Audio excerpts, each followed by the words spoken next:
Hey you guys, sorry I've been gone for so long and give you guys the update on the 30-day food challenge vegan plant-based thing that I tried about a month, almost 2 months ago. So I just want to start off by saying that I think the plant-based diet is amazing and I recommend that everybody try it because it really changed my experience on eating food and how I see food. And the reason why I tried to do this challenge was basically to see, for health reasons, how I would feel after the 30 days. I had negative experiences and I also had positive experiences, but I think that's just because I came in and I went cold turkey and it was not a lot that I knew, so I didn't know what to expect really. I want to make sure that I put a positive light on the plant-based vegan lifestyle experience and that all these things that I'm saying are just from my own personal experience and that I've learned just through trial and error, and it doesn't mean that'll be anybody else's experience. So I will say that after 30 days, I felt so much better in some ways and not so good in others. I think the first 3 weeks I felt really bad, and I think it's just because it was a detox experience and also because I was eating a lot of raw foods in the beginning. Because I went to my acupuncturist and she was saying that she looked at my tongue and she was like, you need to eat more like warm foods that are cooked. So once I learned that, like after the 30 days, I feel a lot better. And then I also was watching some other YouTubers and they were saying that if you're having issues with like digesting foods or whatever, it could be just that you're not drinking enough water. So I learned now that I need to drink water before my meals help digest. And also your body has to get used to all the extra fiber that you're consuming. Because for me, going from eating predominantly animal products, which are lacking in water and also fiber and other things, and to all of a sudden put all this fiber in your diet, my body was like, girl, what you doing? So it was a total shock at first, past the 30 days, because I think I found out what to do after. I've learned more, so I feel better. Question-wise, I felt bad, but then like for the symptoms that I was trying to like kind of see if it would help, I felt a lot better. So I was like torn, like I feel good, but I feel bad. I don't know what to do. So I'm learning how to adjust a little bit more. I'm trying to continue this plant-based lifestyle, but not full on, because I would say after about 1 week after 30 days, I started to incorporate meat products and I was like, okay.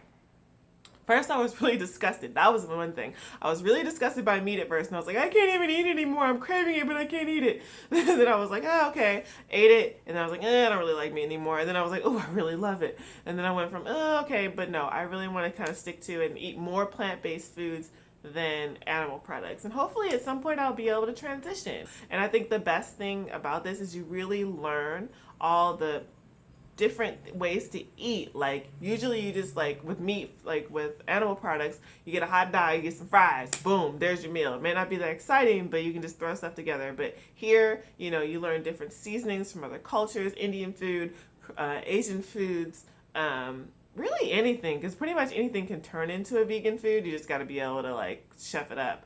And the thing about me is I got champagne taste on a beer budget, you know what I'm saying? So, you know, watching a lot of YouTubers that are vegans, their budget is obviously a lot bigger than mine because they're over here buying all these nuts and tahinis and these sauces and, you know, these goji berries and this, that, and the other.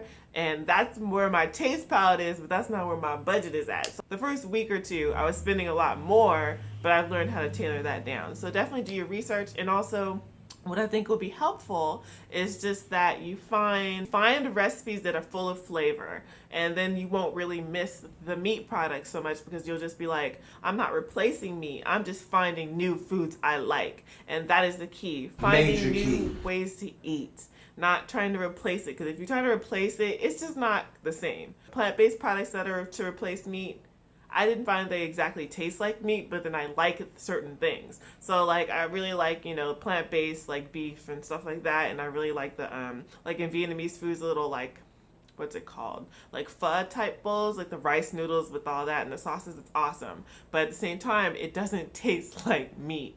I just like it because it tastes good. So you have to find things that you like, because if you're just eating what everybody else is eating and that's not what you like, you're not going to stick to this. You're going to be like, what is this? This is not what I thought what I'm cut out for. So it definitely takes research, and when you go to the grocery store, it's going to take time for you to figure out what to buy, because when you realize they sneak freaking animal products and everything. And when you're not trying to eat animal products, it's so frustrating at first because you're like, I went to the grocery store thinking, oh, this is going to be a quick trip. Bruh. I was in there for like 2 hours sitting and reading in the back of the thing because, I'm trying to eat more like clean, not bad oils and also not animal products at the same time. So it was just like, and gluten. That's right, because it was a gluten-free diet too. So it really took a lot of time to, figure, once you find your staples, you good. But that first few weeks, I was like, whew. So just be prepared. But I'm not trying to knock it. Like, it's all a learning curve. Like, don't let any of this stuff detour you. I think just do your research beforehand, find recipes that fit into your budget and your lifestyle, and you'll be good. Totally go for it. I just say it's probably better to transition. That way, you don't have to worry about how your body kind of will respond so like abruptly, because I just went cold turkey. But do what you want to do. Like I said, it definitely helped me so much, and so now I have something to help me control what's going on. I saw a significant change in my health. Feeling lighter, fresher.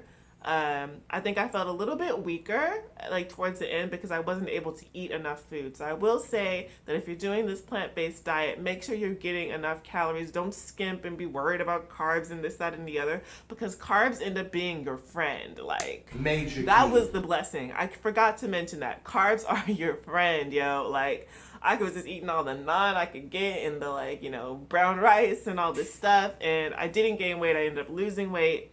But you don't want to eat junk. That's the thing. You want to make sure you're just eating enough so you feel good. So, but I know you can gain weight on a vegan diet because I've researched that too. But from my experience from eating mostly fruits and vegetables and then incorporating some bread and stuff in there, I was good. I think I lost 10 pounds and I put it back on because I started eating other things. But because I started eating junk, which is a whole nother story. Because there's vegan junk food too, so you do it for whatever reasons you feel good. You just want to try it just for fun, a challenge. You're trying it for weight loss. You're trying it for, health reasons like me. It all depends. Hopefully I put a positive light on the plant-based vegan lifestyle because like I said, I only want to put positive words out there.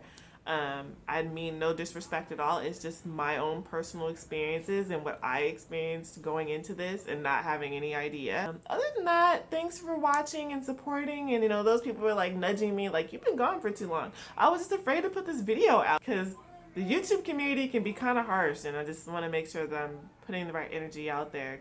Yeah, leave me comments on any plant-based recipes that are simple. I didn't mention the nutritional yeast. So here's one thing. I got frustrated in the beginning in the first 30 days because there were foods that I loved that I found are, new things like nutritional yeast. I loved it, but I couldn't eat it because my stomach was like,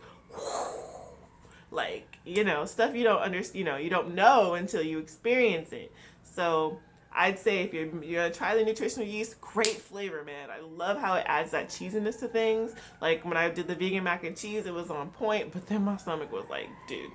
So drinking more water, drinking teas before you eat, that would help if you have that issue.